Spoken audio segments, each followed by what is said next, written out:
Shalom, Barak the Yahweh, Barak the Yahushai, Barak the Yahweh, Barak the Yahushai, Barak the Yahweh, and Barak the Yahushai. I like to give all praises to Yahweh, Bahashem Yahushai, and double honor to the apostles, elders, and bishops, a great millstone, that taught us this word, and peace and salutations to the hopeful elect across the planet Earth, pushing this truth in the spirit, in sincerity, and in truth.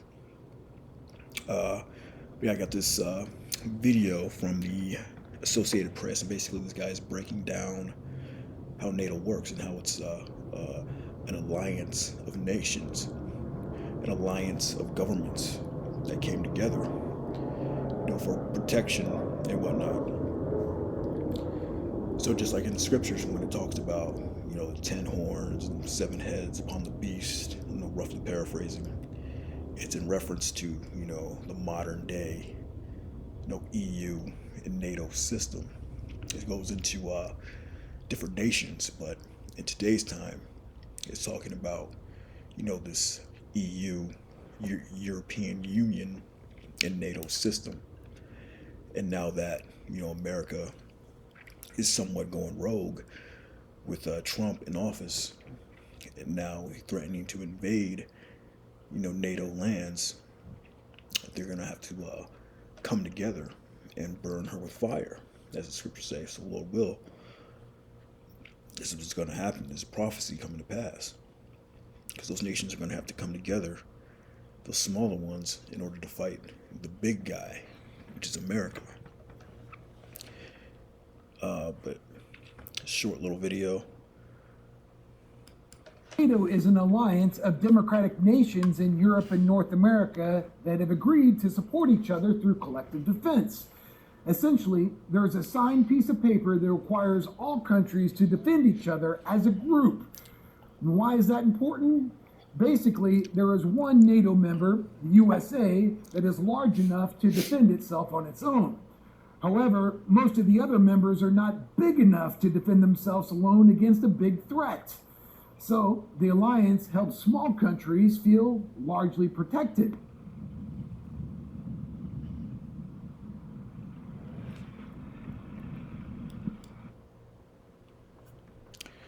And that also goes into, nuclear power. The scripture says, let the weak say I'm strong. You have these smaller nations that have obtained, nuclear power. So that's the weak, saying I'm strong.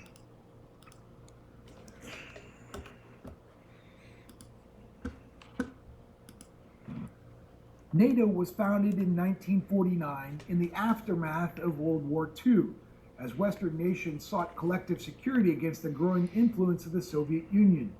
The alliance initially included 12 countries from North America and Europe, united by the principle of collective defense. Article 5 of the NATO Treaty is the core principle of the alliance. It sets out the collective defense, committing members to come to the aid of any ally that is attacked. That principle is what gives the alliance its strength. In response, the Soviets created the Warsaw Pact in 1955. It was a military alliance of Eastern European countries under Russian influence. That alliance fell apart in 1991 with the collapse of the Soviet Union. Today, NATO has grown to 32 members, including more than a dozen Warsaw Pact members.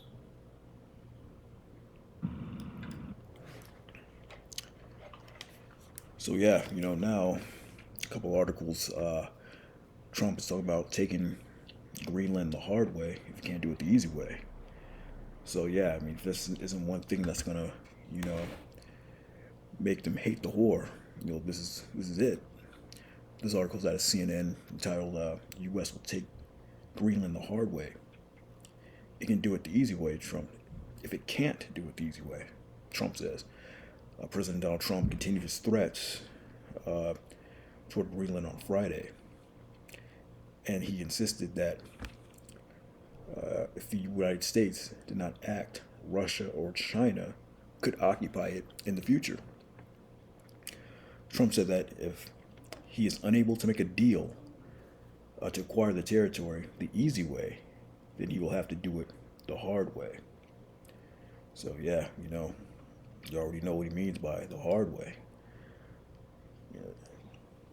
And it's another one out of the Gateway Pundit, dated January 7th, titled Danish Defense Ministry will shoot first and ask later if U.S. invades Greenland. Yeah, because they know they got the backing of the NATO and the EU. According to that alliance, Denmark's political and military establishment has dusted off a Cold War era rule, with the Defense Ministry on Wednesday announcing that if foreign troops land on Danish territory, soldiers are to open fire immediately without waiting for orders. The revelation comes as tensions between Copenhagen and Washington have reached a fever pitch over renewed signals from the Trump administration that Greenland's status is no longer a closed question.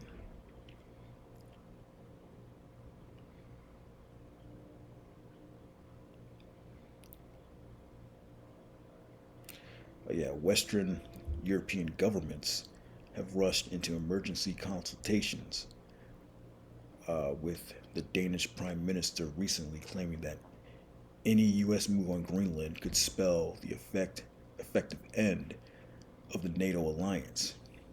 French and German officials, for their part, have spoken of collective responses, though they've yet to articulate clearly what those responses would actually entail. Well, the scriptures, articulately and clearly talked about what they're going to do, and prophesied what they're going to do articulately. This is Revelation 17 and 15. You saith unto me, the waters which thou sawest, where the horse sitteth, North America, are peoples, multitudes, nations, and tongues. And the 10 horns which thou sawest upon the beast, these shall hate the whore. You have 10 horns, the EU.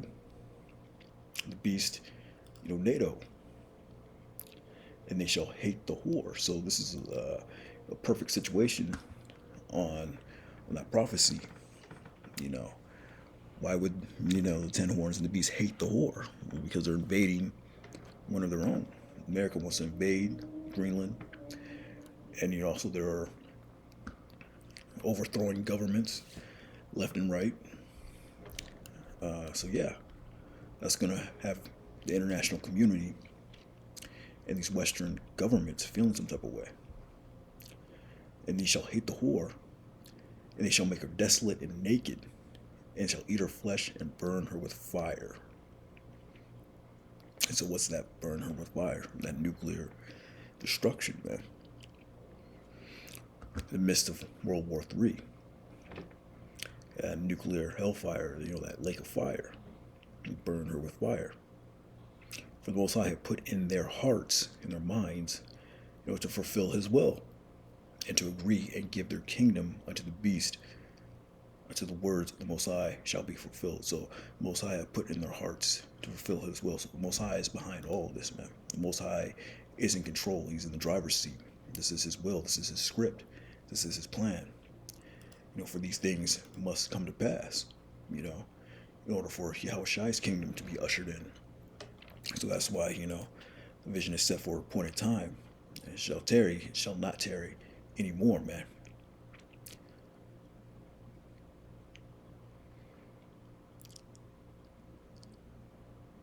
Yeah, and that woman which thou sawest is that great city, America. Great Babylon the Great, which reigneth over kings of the earth. Yeah, America is, reigns over the kings, man. The strongest nation. That's why they have to all come together to take America down. But yeah, this is Revelation 18 and 16. And saying, alas, alas, that great city that was clothed in fine linen, purple and scarlet, and decked with gold and precious stones and pearls. Yeah, that's about America, that great city, covered in purple and scarlet, representing its costliness, its riches. All these different nations, are making money off America. But once it's destroyed, they're not going to be able to do that no more. While she's burning, man. Yeah, read up, let me start at verse 15. Revelation 18:15, the merchants of these things, which were made rich by her, yeah, shall stand afar off for the fear of her torment, weeping and wailing. Yeah, because they're not going to be able to make any money. America's a consuming nation. Everybody is making money off America, man. It's saying, alas, alas, that great city that was clothed in fine linen and purple and scarlet and decked with gold and precious stones and pearls, for in 1 hour so great riches is come to naught, and every shipmaster and all the company of ships, sailors, as many as trade by sea, stood afar off. Yeah, 1 hour. That's how bad that destruction is going to be. The scriptures say 200 million missiles, are going to touch down, as well as the chariots that be blasting fire on this place. So 1 hour is going to take to destroy this place, man. It took what, 200, 300 years to build up America. It's gonna be overthrown and destroyed in 1 hour. And when they saw the smoke for burning, saying, "What city is like unto this great city?" Cast dust on their heads and cried, weeping and wailing, "Alas, alas, that great city, wherein were made rich all that had ships in the sea by reason of her costliness." Yeah, their costliness, man. The purple, scarlet colored whore, man. For 1 hour is she made desolate, man. Yeah, so yeah, I just wanted to do this little video on this guy. He's basically breaking down how NATO, was an alliance. And the scriptures represented by, the 10 horns, 7 heads, that sat upon the beast. It all represents, the EU and NATO system, the modern day, in modern times. And they're going to eventually turn on America. And we're seeing it now. And they're going to blast her with fire, burn her with fire, and shoot them in the midst of World War III. So yeah, man, we're in that time, man. With that, shalom.